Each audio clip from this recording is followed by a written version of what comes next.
मैं हूं मोइन शेख और आप देख रहे हैं मुमरा टाइम। दोस्तों, पिछले दिनों दुश्मन इस्लाम वसीम रिजवी ने जिस तरीके से कुरान की शान में गुस्ताखी करते हुए भारत की सुप्रीम कोर्ट के अंदर एक याचिका दायर की और उसने अपनी इस याचिका के अंदर कुरान शरीफ की जो है ऐसी 26 आयतें हैं जिसको लेके उसका कहना है कि ये जो आयतें हैं आतंकवाद को बढ़ावा देती है, जिसके चलते पूरी दुनिया में आतंकवादी गतिविधियाँ तेज हो गई है। इसको लेके पूरे देश के अंदर एक बवाल सा मचा है। लोग कड़ी निंदा कर रहे हैं उसकी इस घटिया हरकत की। इसी गंभीर मुद्दे पे बात करने के लिए इस वक्त हमारे साथ मौजूद है शहर के चर्चित समाज सेवक नूरुद्दीन नाइक साहब। हम उनसे भी जानने की कोशिश करेंगे कि क्या है उनकी प्रतिक्रियाएं, ये जो वसीम रिजवी ने जो घटिया हरकत की है उस बारे में उनका क्या कहना है। नूरुद्दीन भाई, आपका स्वागत है हमारे चैनल मुमरा टाइम्स के अंदर। सर, मेरा सबसे पहला ये सवाल रहेगा आपसे कि जिस तरीके से पिछले दिनों वसीम रिजवी ने जो सुप्रीम कोर्ट के अंदर एक याचिका दायर करके ये कहा है कि कुरान शरीफ की 26 आयतें हैं जो आतंकवाद को बढ़ावा देती है, उसकी इस घटिया हरकत का पूरे देश के अंदर पुरजोर तरीके से विरोध हो रहा है, तो क्या कहना चाहेंगे वसीम रिजवी की इस घिनौनी और घटिया हरकत के बारे में आप? अस्सलाम वालेकुम रहमतुल्लाहि व बरकातुहू। बिस्मिल्लाहिर रहमानिर रहीम। मोइन भाई, मैं आपका शुक्रिया अदा करता हूँ कि आप मेरा न्यूज़ कवर करते हो अल्हम्दुलिल्लाह। देखिए, वसीम रिजवी जो है एक मुनाफिक है, ये एक शैतान है। शैतान क्या करता है कि इंसान को परेशान करता है। मौत नहीं दे सकता है वो, सिवा अल्लाह के कोई मौत नहीं, लेकिन परेशान करता है। इसने इसके पहले भी जो है आप देखेंगे कि इसने माँ आयशा रज़ियल्लाहु अन्हा के ऊपर तोहमत लगाया था और एक पिक्चर भी इसने बनाई जो फ्लॉप हो गई, जिसके अंदर उसने हमारे खिलाफ बताया था और सहाबा के खिलाफ बताया था। इस्लाम के खिलाफ और सहाबा के खिलाफ। और उसके बाद आप देखोगे कि ये इसी तरीके की हरकत करता है। इसने देखा कोई कुछ कर नहीं रहा है।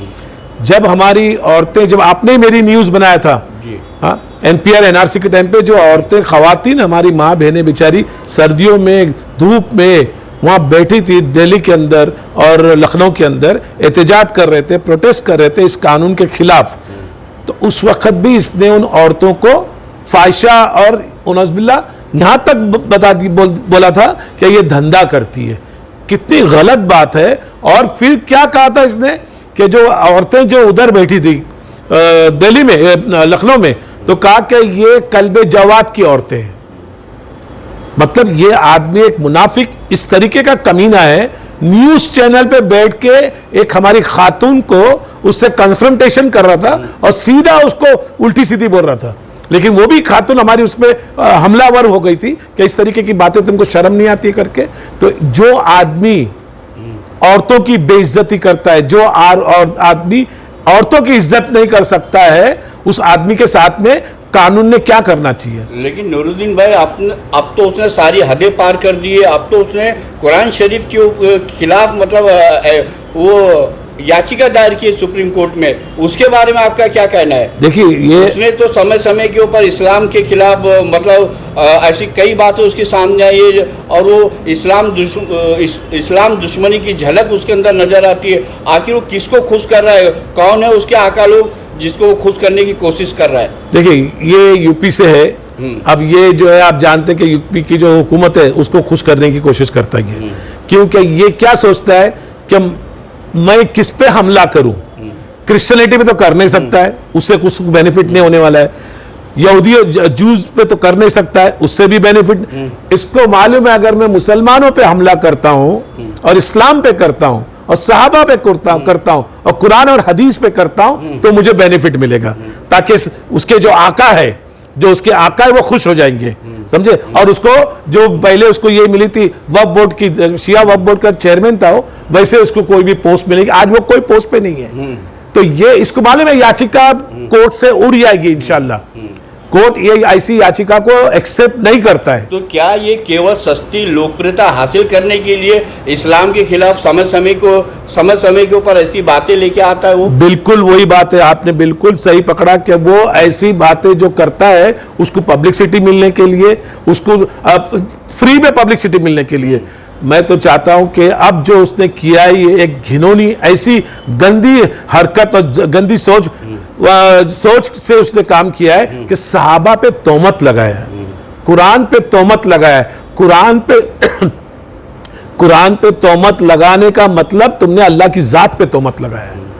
तुमने अल्लाह की तुम्हारा कहना है कुरान में दो बातें नहीं हो सकती है नज़बिल्लाह, कि भाई एक जो 26 आयत है वो कह रहा है कि जिसकी वजह से आतंक फैलता है, कितना बड़ा कुरान पे झूठ है और अल्लाह की जात पे झूठ है, क्योंकि कुरान तो अल्लाह की किताब है ना, वो नबी पे उतरी है, समझे। तो तुमने कुरान पे जो झूठ लगाया वो अल्लाह की जात पे झूठ लगाया, तो अब इसकी पकड़ हो गई है इंशाअल्लाह, इसकी अब पकड़ हो गई है। अब लोगों ने अब पूरे देखे शिया भी इससे अपना बहुत नाराज हो गए, उन्होंने भी एहतजाज किया है, बड़ा एहतजाज किया है, समझे। क्या अब इसको काफिर तक उन्होंने करार दिया कि ये मुसलमान नहीं है करके, ये एक जो है ये बहरूपिया है, हाँ ये एक शैतान है, कमजर्फ है ये, समझे। ऐसे लोग हैं जो हम पे हमला करेंगे, इस्लाम पे हमला करेंगे, हम पे हमला करेगा तो वांदा नहीं है। लेकिन मेरा लोगों को ये बोलना चाहता हूं कि मैंने कुछ वीडियो देखा हूं, किसी ने कहा कि मैं 11 लाख रुपया देता हूं उसका सर करूं, ये सब गलत बातें हैं। ये इस्लाम में ये बातों की छूट कहीं भी नहीं है। किसी ने कहा कि भाई उसका काउंटर कर देना चाहिए, नहीं, ये तरीका हमारा इस्लाम नहीं है। इस्लाम तो पीस एंड हार्मनी है, इस्लाम चाहता है सुकून और शांति। इस्लाम ने बताया अगर किसी ने एक इंसानियत को मारा उसने पूरी दुनिया को इंसानियत को मारा, और किसी ने एक इंसान की जान बचाई उसने पूरी दुनिया की इंसानियत बचाई। वसीम रिजवी ने जिन 26 आयतों का जिक्र किया है जिसके खिलाफ मतलब वो कोर्ट के अंदर मतलब याचिका दायर की, वो केवल वो 26 आयतें ही नहीं बल्कि पूरा कुरान शरीफ जो है वो इंसानियत का दर्ज देता है और अमन और शांति का संदेश देता है, एकता और अखंडता की बात करता है। बिल्कुल। तो क्या कहना चाहेंगे, उसने जो कहा है कि कुरान शरीफ की जो 26 आयतें वो आतंकवाद को बढ़ावा देती है, आपका क्या कहना है इस बारे में? भाई इसको प्रोटेस्ट करता हूं, इसको कंडेम करता हूं। ये बात को उसके बिल्कुल हमको कोर्ट में लड़ना चाहिए। और आप कुरान के 26 आयतों की बात करते हो, आप कुरान का जेर जबर नहीं बदली कर सकते हो साहब। बिल्कुल, कुरान का जेर जबर कोई बदली करके बता देवे, वो बदली नहीं करेगा और ये याचिका उसकी खारिज हो जाएगी। मैं आपको बता रहा हूं, कोर्ट ऐसी याचिकाओं को स्वीकार नहीं करता है, उसको एंटरटेनमेंट नहीं करता है। ये सस्ती पब्लिसिटी जिस तरह आपने बोला, और अल्लाह की पकड़ में आ गया, अल्लाह की पकड़ में आ गया, क्योंकि उसने जो अब तक कर रहा था वो औरतों को गाली दे रहा था, इसको दे रहा, अब उसने सहाबा पे झूठ बांधा है। और कौन से सहाबा पे?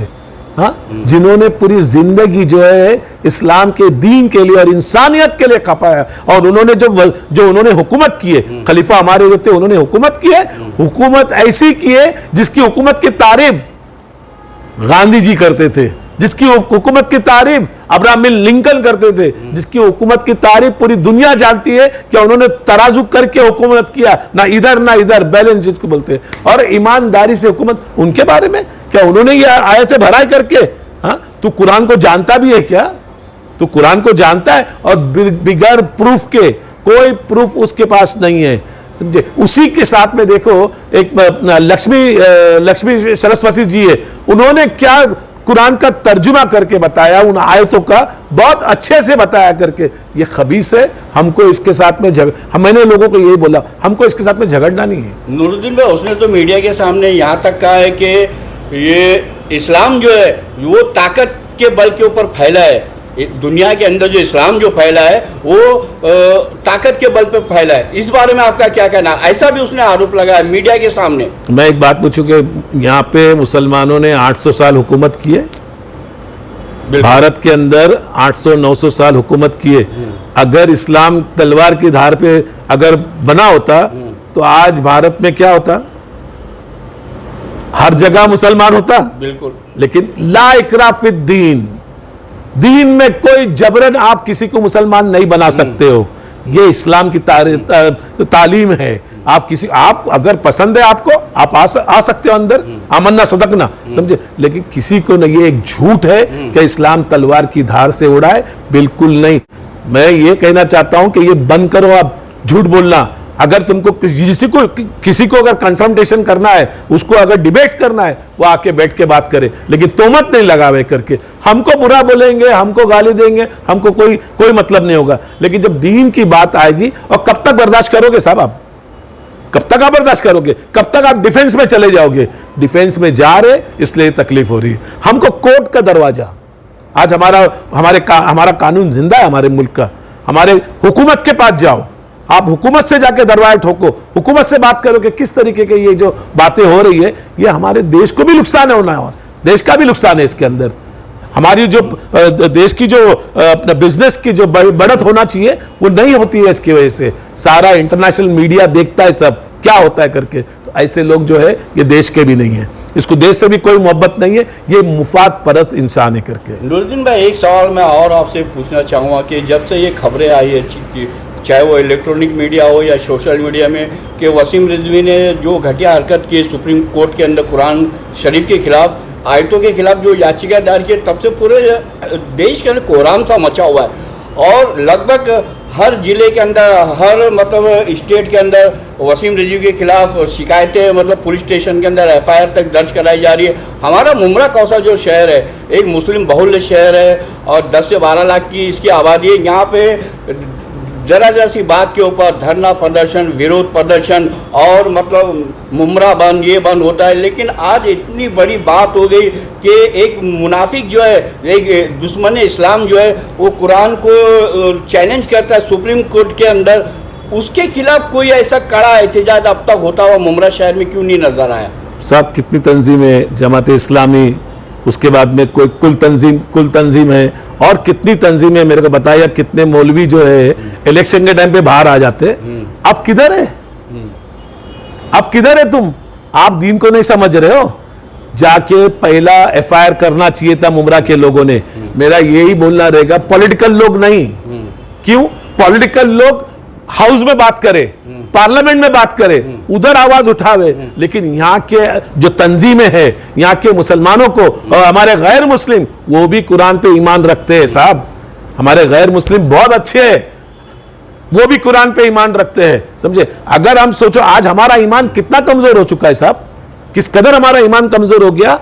आज अगर किसी गैर मुस्लिम के बारे में अगर आप बोल दोगे, उनके मजहब के बारे में, आपका क्या हाल होगा देख लो करके। ये तो एक अपने आप को मुसलमान बोलने वाला है, ये मुसलमान नहीं है ना, ये शिया है, ये भैरूपिया है, समझे? इसका कोई मजहब नहीं है। तो हमारा ईमान इतना कमजोर हो गया। हाँ, जो इस्लाम जो सच्चा और प्यारा मजहब है, जो आपको इंसानियत सिखा रहा है, जो आपको भाईचारा सिखा रहा है, आज हमने अपने ही मजहब के ऊपर एक अपने आदमी ने अगर हमला किया है, तो हम जाके उसके ऊपर एक FIR नहीं दर्ज करा सकते। इतने बुज़दिल हो गए मुमरा के लोग। हाँ, अगर किसी पॉलिटिकल का यहां भी मसला होगा, आप खड़े हो जाएंगे साहब, फिर आप वहां बैनर, पोस्टर, मोटरसाइकिल ये सब शुरू कर दोगे। लेकिन जब हमारे सहाबा पे, क्योंकि हमको ये वारसे में आया है, हमको दहेज में आया हुआ है इस्लाम, इसलिए हमको नहीं मालूम है। और वो सहाबा ने मेहनत किए, उन्होंने भूखे रहे, लेकिन आप लोगों के घरों को चलाया। उस सहाबा के ऊपर और कुरान के ऊपर जब हमला कोई करता है, हम चुपचाप बैठे हैं, समझे? नूरुद्दीन भाई, मैं सबसे आखिर में आपसे सवाल पूछना चाहूँगा कि आप भी अच्छी तरह जानते हैं कि वसीम रिजवी ने ये पहली बार ऐसी घटिया हरकत नहीं की कि उसने इस्लाम को मतलब कहीं ना कहीं टारगेट करने की कोशिश की है। इसके पहले भी मतलब समय समय पे वो इस तरह की उसकी तरफ से बातें सामने आती रही है, और ये आगे फिर ऐसी कोई घटिया हरकत ना कर सके, इसके लिए मतलब क्या होना चाहिए, कैसे इसके ऊपर रोक लगनी चाहिए, इसके बारे में आपका क्या? पूरे भारत के अंदर, पूरे हिंदुस्तान के अंदर इसके नाम से कंप्लेंट FIR होना चाहिए।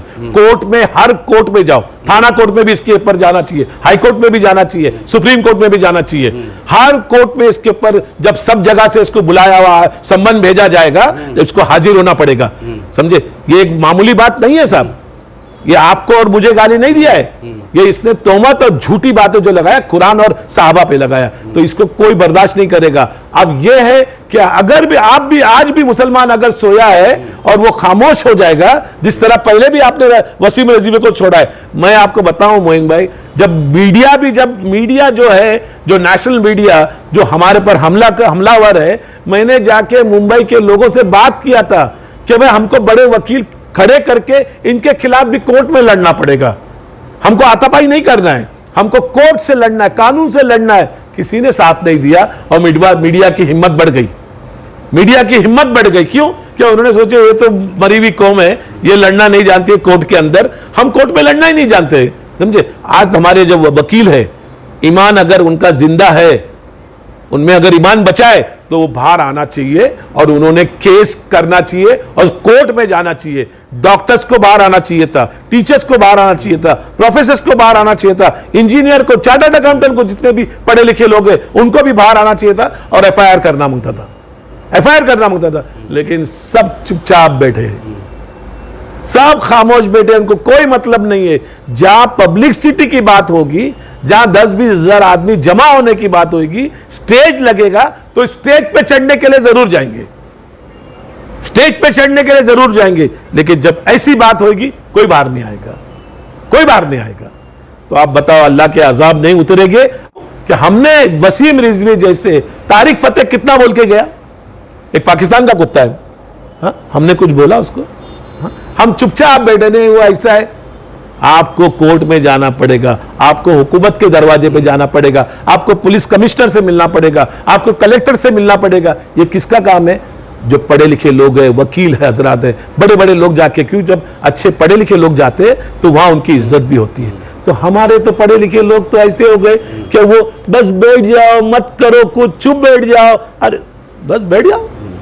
हमारा ईमान है तो इंशाल्लाह हमारे ईमान के हिसाब से, अपनी जितनी ताकत है उस हिसाब से हम बोलेंगे, हम बोलेंगे, समझे? क्योंकि हमको देश की भी फिक्र है, हमको देश के लोगों की फिक्र है। ये बातों से आपको नहीं लगता है कि अल्लाह ना करे, अल्लाह ना करे फसादात नहीं होंगे ये बातों से? हाँ, तो ये बातें सोचना चाहिए हुकूमत को भी। मैं हुकूमत से भी रिक्वेस्ट करता हूं, मैं सेंट्रल से भी रिक्वेस्ट करता हूं, मैं स्टेट से भी रिक्वेस्ट करता हूं कि ऐसे लोगों को पकड़ के जेल में डालना चाहिए। और मेरा हमेशा बोलना है कि वेलेस्मी के ऊपर जो है कानून बनना चाहिए। कोई किसी के धर्म को, मजहब को बुरा नहीं बोल सकता है। साहब, क्या हक दिया? किसने हक दिया आपको? हमारे संविधान ने आपको कोई हक नहीं दिया कि आप किसी के मजहब को बुरा बोलो करके, समझे? तो मैं यही चाहता हूं कि ये वसीम रिजवी को, इसको कड़ी सी कड़ी सजा होना चाहिए और इसके ऊपर पुलिस ने इतना स्ट्रिक्ट एक्शन लेके इसको जेल में डालना चाहिए करके, इसको जेल में डालना चाहिए करके। तो दोस्तों, ये थे मुमरा कौसा के चर्चित समाज सेवक नूरुद्दीन नाइक साहब, जो समय समय के ऊपर जब भी कोई बड़ी बात होती है, कोई ऐसी आफत आती है या कोई विपदा आती है, तो लोगों को जागरूक करने के लिए, या फिर धर्म, किसी भी धर्म के ऊपर कोई अटैक करता है, तब उनकी प्रतिक्रियाएं लोगों के सामने आती है। और जब हमने वसीम रिजवी के ताल्लुक से उनसे बात की और उनसे ये जानने की कोशिश की कि जिस तरीके से वसीम रिजवी ने सुप्रीम कोर्ट के अंदर कुरान शरीफ की 26 आयतों के खिलाफ एक याचिका दायर करके ये कहा है कि कुरान शरीफ की जो आयतें हैं ये आतंकवाद को बढ़ावा देती है, उसने सुप्रीम कोर्ट से ये अपील की है कि इन आयतों को मतलब कुरान शरीफ से रिमूव किया जाए। इसके ऊपर जब हमने नूरुद्दीन नाइक साहब से बात की तो उनका ये कहना है कि इसका सभी लोगों को कड़ा विरोध करना चाहिए था। पुलिस स्टेशन हो या फिर स्टेट के अंदर जितने भी पुलिस स्टेशन है, सब जगह पे इसके खिलाफ एफआईआर दर्ज होनी चाहिए थी। और उनका कहना है कि ये जो वसीम रिजवी है ये मुसलमान नहीं, एक ये बहरूपिया है जो समाज के अंदर मतलब नफरत पैदा करने की कोशिश कर रहा है। ऐसे लोगों के खिलाफ शासन प्रशासन को भी एक कठोर कदम उठाना चाहिए और इसको जेल के सलाखों के पीछे ढकेल देना चाहिए, ऐसा कहना है नूरुद्दीन नाइक साहब का। अब देखने वाली बात ये होगी कि जिस तरीके से ये इस्लाम का जो दुश्मन है वसीम रिजवी, जिसने ये घटिया हरकत की है, आगे चल के कानून इसको क्या सजाए देता है और लोगों की और कैसे रिएक्शन सामने आते हैं, यह अभी देखना बाकी है। कैमरा में रिजवान शेख के साथ मैं मोइन शेख, मुमरा टाइम्स के लिए। अस्सलाम वालेकुम।